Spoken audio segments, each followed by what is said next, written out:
महाकुंभ में सुर्खियां बटोरने वाला वो आश्रम जो करोड़ों रुद्राक्ष के मालाओं से बनाया गया जो ज्योतिर्लिंग जो कि नाग वासुकी के सामने था, खूब सुर्खियां बटोरा। लाखों करोड़ों लोग आए, वहां दर्शन किए। वहां इतनी संख्या में भीड़ आती थी कि मैं आपको बता नहीं सकता। मेरे साथ मौनी महाराज जी हैं जो उस आश्रम के पीठाधीश्वर हैं। मैं उनसे बात करूंगा। महाराज जी, आपका बहुत बहुत स्वागत है। जय महाकाल।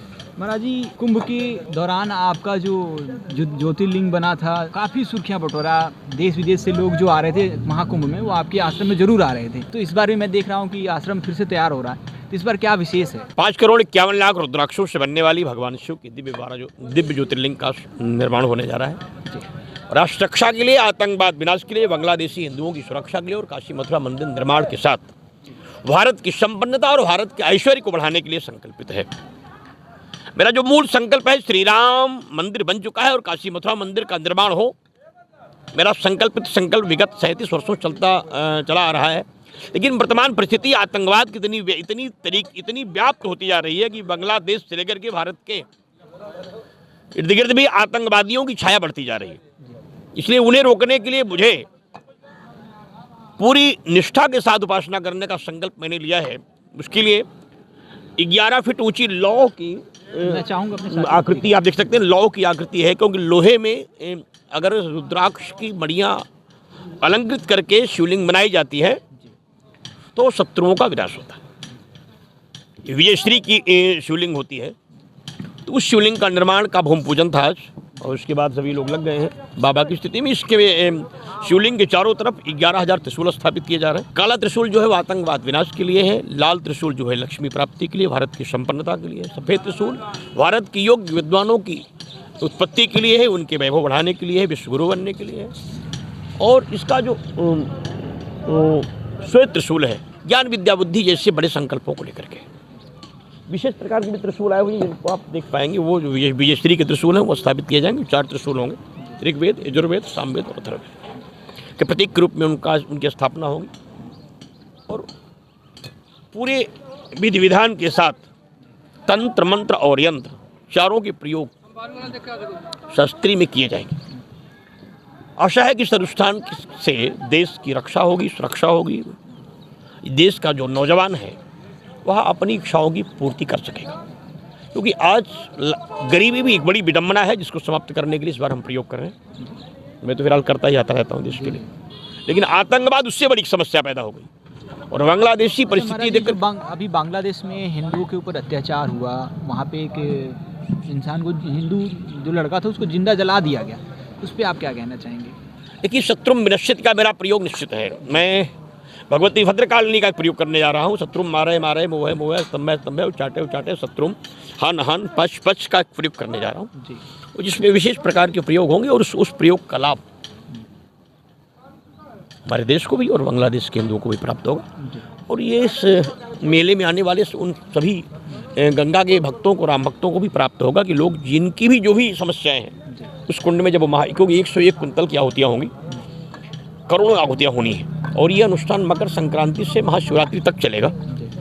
तो नित्य प्रति कई हजार दीप जलाए जाएंगे और महाआहुतियाँ होंगी, तो लोग सम्मिलित होंगे। और महाराज जी, अभी पश्चिम बंगाल में एक खूब मामला सामने आ रहा है, जहाँ पे एक मस्जिद का निर्माण कराया जा रहा है, जिसमें खूब देश से विदेश से फंडिंग आ रहा है और उस मस्जिद का निर्माण कराया जा रहा है। तो उसके लिए हमारे सनातन के लोग वो क्या अपना रहे हैं कि वहाँ जैसे कि हुआ कि हमारा अयोध्या में मंदिर निर्माण हुआ, वहाँ पे उनका मस्जिद नहीं निर्माण हुआ, इसकी वजह से वहाँ वो अपना स्थापित कर रहे हैं। इस पर आप क्या कहना चाहेंगे? बंगाल में जी देखिए, ऐसा है ना कि आक्रांता के नाम से अफसोस करने वाले लोग देश को चैलेंज करें, स्वीकार नहीं। बाबर आक्रांता था और आक्रांता रहेगा। फिर आक्रांता के लिए मेरे मन में सहानुभूति है तो मेरा विषय नहीं हो सकता। और जो राष्ट्रभक्त मुसलमान हैं उनके मन में भी ये बात नहीं होनी चाहिए, क्योंकि जो देश को लूटा, देश को मारा, देश को परेशान किया, देश की प्रतिष्ठा को लूटा, कई हजार मुसलमानों को भी उस चीज ने नष्ट किया। आज मुसलमान उसे मुसलमान के नाम पर अगर अभिनंदित करता है तो बात समझ नहीं आती, क्योंकि जो राष्ट्रद्रोही है वो आपका द्रोही होना चाहिए। क्योंकि आप भारत में रहते हो, भारत की परंपरा का आप सेवन करते हो, संविधान आपके साथ खड़ा होता है। तो आपकी रक्षा, आपकी सुरक्षा और आपकी व्यवस्था संविधान करता है, भारत करता है। आप रहेंगे भारत में और बोलेंगे पाकिस्तान की, रहेंगे भारत में और खाएंगे पाकिस्तान की, खाएंगे अफगानिस्तान की, खाएंगे बांग्लादेश की, ये वास्तविक है।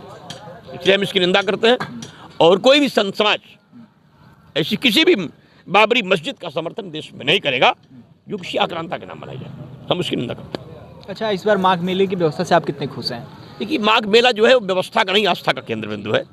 हम रेती में, और मैं तो चक्र प्लेट पर रहने वाला साधु हूँ महाराज, क्योंकि हमें लगता है ना कि देश दुनिया का मैं पहला महात्मा हूँ जो लेट के जाता हूँ। जी। न एसी में रहता हूँ, न बंगले में रहता हूँ, न गाड़ी में रहता हूँ। देख रहे खुले आसमान बैठा हूँ, और अभी न टेंट लगे न पांडाल लगे, अभी तो स्थिति में।